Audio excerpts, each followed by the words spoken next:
brought to you by Vega, a product by Sensodyne and Vimal.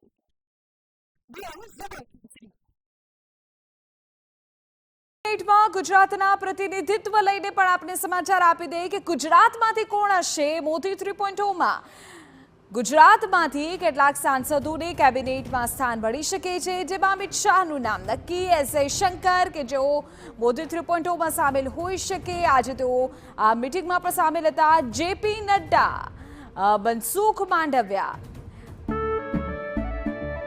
કેસરિયાથી મન જોગી થયું રે, દિલ ઝૂમે જુઓ મત મસ્ત થયું રે, કેસરિયાથી મન જોગી થયું રે. हर पल मनाओ केसरी त्योहार.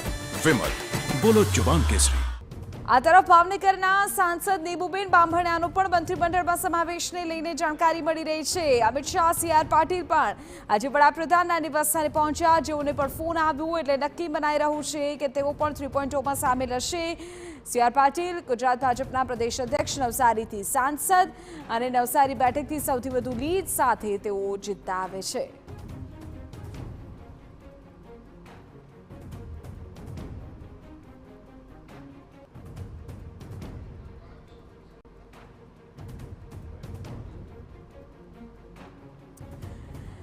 તો ગુજરાતમાંથી કોણ પ્રતિનિધિત્વ કરશે કેન્દ્રમાં કેબિનેટમાં, તેને લઈને આપની જાણકારી આપી રહ્યા છીએ. જેપી નડ્ડા જુઓ આમ તો હિમાચલથી છે, પરંતુ ગુજરાત રાજ્યસભાથી તેઓ સાંસદ છે. મનસુખ માંડવિયાને રિપીટ કરાય એ પ્રકારના સમાચાર અત્યારે મળી રહ્યા છે. જોકે તેમને કયો વિભાગ સોંપાય તેને લઈને અત્યારે સ્પષ્ટતા ન થઈ શકે, કારણ કે હજુ આજે શપથ છે અને અમિત શાહ સ્વાભાવિકપણે રિપીટ. આ સિવાય નીબુબેન બાંભણિયા, એક મહિલા પ્રતિનિધિનો પણ સમાવેશ કેબિનેટમાં ચોક્કસ. અને આ તમામ એ નામોને લઈને આપની જાણકારી આપી રહ્યા છે કે જેઓ આજે નરેન્દ્ર મોદી સાથેની ઇન્ફોર્મલ મીટિંગમાં સામેલ હતા. ચાય પે ચર્ચા થઈ છે.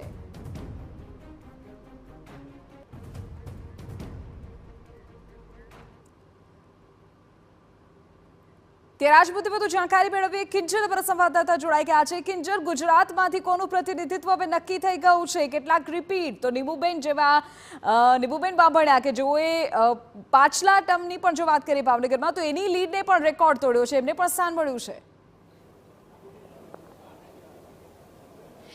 નીમુબેન માટે ચોક્કસ તમામ કાર્યકર્તાઓમાં ખુશી એટલે હશે, કેમ કે નીમુબેન એ કાર્યકર્તા હતા. તેમણે ક્યારેય પણ કોઈ પણ પદ માટે ક્યારેય વિચાર્યું નહોતું સામાન્ય કાર્યકર્તાની જેમ.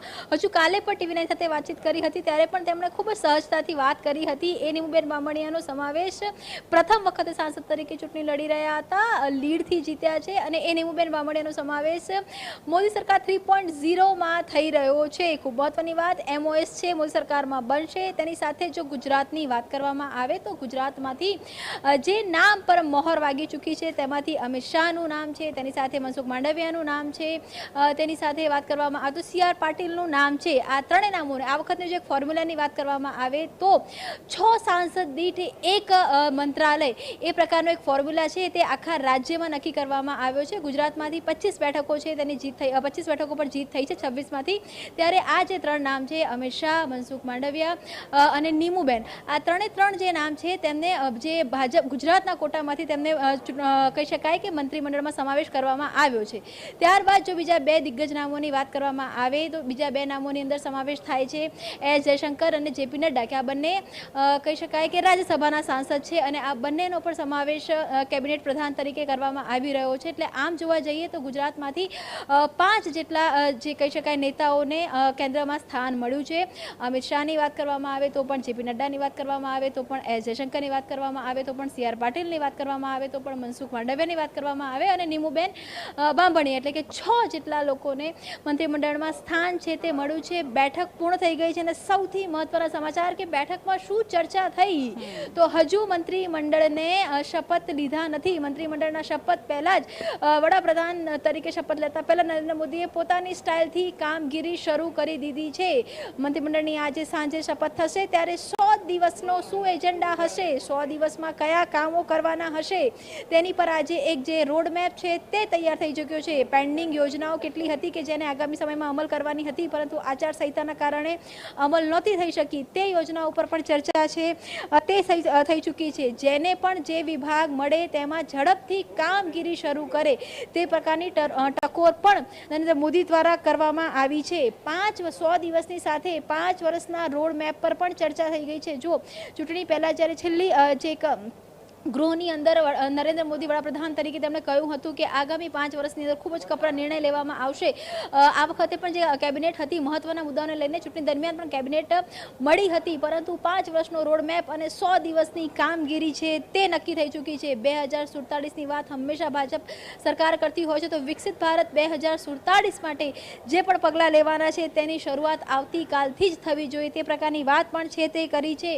એનડીએની વાત કરવામાં આવે તો એનડીએ પર જનતાને પૂરો ભરોસો છે અને હવે એ ભરોસા ઉપર એનડીએ સરકારે નેતાઓએ ખરા ઉતરવાનું છે તે પ્રકારની વાત પણ આજે વડાપ્રધાને પોતાના જે મંત્રીમંડળ સાથેની જે કહી શકાય પદનામિત મંત્રીમંડળ છે તેની સાથેની ચર્ચાની અંદર કહ્યું છે અને સાથે જ ગુજરાતનો દબદબો પણ જળવાઈ રહ્યો છે. ગુજરાતથી 6 જેટલા મંત્રીઓને સ્થાન છે તે મળ્યું છે. કિંજલ, જે પ્રકારે તમે વાત કરી આજે પહેલી જ મીટિંગ, હજુ તો શપથ લેવાના બાકી છે ને એ પહેલા આગળના રોડમેપ પર ચર્ચા થઈ સ્વાભાવિક છે અને એ નરેન્દ્ર મોદીની સ્ટાઇલ પણ છે. પરંતુ જ્યારે આગળના રોડમેપની વાત કરવામાં આવે તો એમાં એ રાજ્યોનો સમાવેશ અને એ રાજ્યનું પ્રતિનિધિત્વ પર ખાસ ધ્યાન અપાવવું હશે કે જે આવનારા સમયમાં સ્ટેટ ઇલેક્શન છે, વિધાનસભાની ચૂંટણીઓ છે, પછી મહારાષ્ટ્ર હોય, હરિયાણા હોય, ત્યાંનું પ્રતિનિધિત્વ સાથે પણ વડાપ્રધાને વાત કરી હશે. કોણ કોણ છે ત્યાંથી ખાસ? નામ આપણે ચલાવી રહ્યા છે. મહારાષ્ટ્રની વાત કરવામાં આવે કે હરિયાણાની વાત કરવામાં આવે કે બિહારથી વાત કરવામાં આવે, જયંત ચૌધરીની આપ વાત કરી લો, અનુપ્રિયા પટેલની આપ વાત કરી લો, એની સાથે જ આ બાજુથી આપ કહી શકાય કે ભૂપેન્દ્ર યાદવની વાત કરી લો, ગજેન્દ્ર શેખાવતની વાત કરી લો. તો આ જે તમામ નામો છે કે એ મંત્રીમંડળના નામો, એ ચહેરા કે જે સવારથી આપણે ચલાવી પણ રહીએ સત્તાવાર રીતે કન્ફર્મેશન પણ આવી ગયું છે. અને જ્યારે વાત થતી હોય છે હવે રાજ્યની વાત નથી થતી વિધિ, હવે છે એ મંત્રીમંડળની વાત થતી હોય છે. મંત્રીમંડળમાં જેનો સમાવેશ થયો છે કેબિનેટ 3.0ની વાત કરી શકો આપ કે એનડી 3.0ની વાત કરી શકો આપ કે પછી મોદી સરકાર 3.0ની વાત કરી શકો. હવે મંત્રીમંડળમાં જે લોકો છે તેમણે રાજ્યનું નહીં પરંતુ દેશનું વિચારવાનું છે. જે યોજનાઓ છે એને દેશ રાષ્ટ્રીય સ્તરે કેવી રીતે ઇમ્પ્લિમેન્ટ કરવી, જે કામગીરી છે તેને રાષ્ટ્રીય સ્તરે કેવી રીતે ઇમ્પ્લિમેન્ટ કરવી, પેન્ડિંગ કામ છે તેને કેવી રીતે પૂરા કરવા, 100 દિવસનો એજન્ડા કેવી રીતે નક્કી કરવો, તેની સાથે 100 દિવસના એજન્ડા સાથે 5 વર્ષની કામગીરી. એટલે જે કોટા હતા કોટાની વાત અહીંયા લગભગ પૂર્ણ વિરામ થઈ જાય છે કેમ કે ચિત્ર સ્પષ્ટ થઈ ચૂક્યું છે. હાલાકી જે ક્લિયર લિસ્ટ છે હજુ સુધી લિસ્ટ એ પહેલા રાષ્ટ્રપતિ ભવન જતી હોય છે, રાષ્ટ્રપતિ ભવન પર ત્યાં સહી થતી હોય છે અને ત્યારબાદ એ જાહેર થતી હોય છે. એટલે જે સત્તાવાર લિસ્ટ છે તે જાહેર નથી થઈ પરંતુ સવારથી આપણે જે પ્રકારે ટીડીપીના નાયડુની વાત કરવામાં આવે તો પણ કે પછી જેડીયુની વાત કરવામાં આવે તો પણ કે એલજેપીની વાત કરવામાં આવે, તમામ જે મોટા ચહેરાઓ છે TV9ની સ્ક્રીન પર ચાલી રહ્યા છે અને આ જે ચહેરાઓ છે તે મંત્રીમંડળમાં છે અને આ જ ચહેરાઓ સાથે નરેન્દ્ર મોદીએ વાતચીત પણ કરી છે. લગભગ 1 કલાક જેટલો બેઠક ચાલી છે અને તેની અંદર 5 વર્ષના એજન્ડા પર વાત થઈ છે, તેની અંદર 100 દિવસના એજન્ડા પર વાત થઈ છે, તેની અંદર મજબૂત કામગીરીને લઈને અને તેની અંદર 2047 વિકસિત ભારતના સંકલ્પને લઈને વાતચીત થઈ છે. કિંજલ, હવે શું થશે આગળ? મીટિંગ પૂરી થઈ ગઈ છે, ચાય પે ચર્ચા થઈ ગઈ છે, હવે સીધા શપથમાં મળશે આ તમામ નેતાઓ? મહદઅંશે સ્વાભાવિક છે કે દેખો કોઈ પણ એવું કહેતું હોય વિધિ કે મને હું રાજનીતિમાં મેં ક્યારે કશું વિચાર્યું નથી પરંતુ સ્વાભાવિક છે કે પદ માટે કોઈને પણ ખુશી થતી હોય છે. આજે સવારથી ફોન કરવામાં આવી રહ્યા છે તો જે પણ લોકો મંત્રીની શપથ લેવાના છે તે લોકો અહીંયા છે પરંતુ તેમના જે પરિવાર છે તે પરિવાર પોતપોતાના ઘરે છે, અલગ અલગ રાજ્યોમાં છે.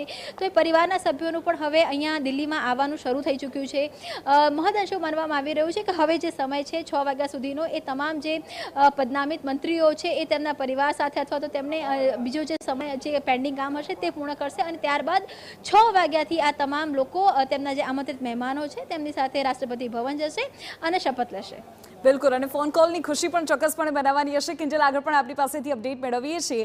તો જે પ્રકારે જાણકારી અમારા સંવાદદાતા આપી રહ્યા છે કે અત્યારે આ તમામ જે ચહેરાઓ આપ ટીવી સ્ક્રીન પર પણ જોઈ રહ્યા છો તેઓનું નામ નક્કી છે. આજે વડાપ્રધાન સાથે તેઓએ પહેલી મિટિંગ કરી દીધી છે અને આ પહેલી મિટિંગમાં જે પ્રકારની જાણકારી મળી રહી છે, નરેન્દ્ર મોદી આગળના 100 દિવસ અને 5 વર્ષના કામ માટે લાગી જવાનું પણ જાણે કહું હોય એ પ્રકારની વિગતો છે. ગુજરાતના નામની જો વાત કરીએ તો ગુજરાતના 5 ચહેરાઓ, ગુજરાતનું દબદબો કેબિનેટમાં જળવાઓ હોય એ પ્રકારની વિગતો મળી રહી છે. શપથ ગ્રહણ સમારોહની રાહ જોવી રહી. અત્યારે તો 5 નામને લઈને વિગત.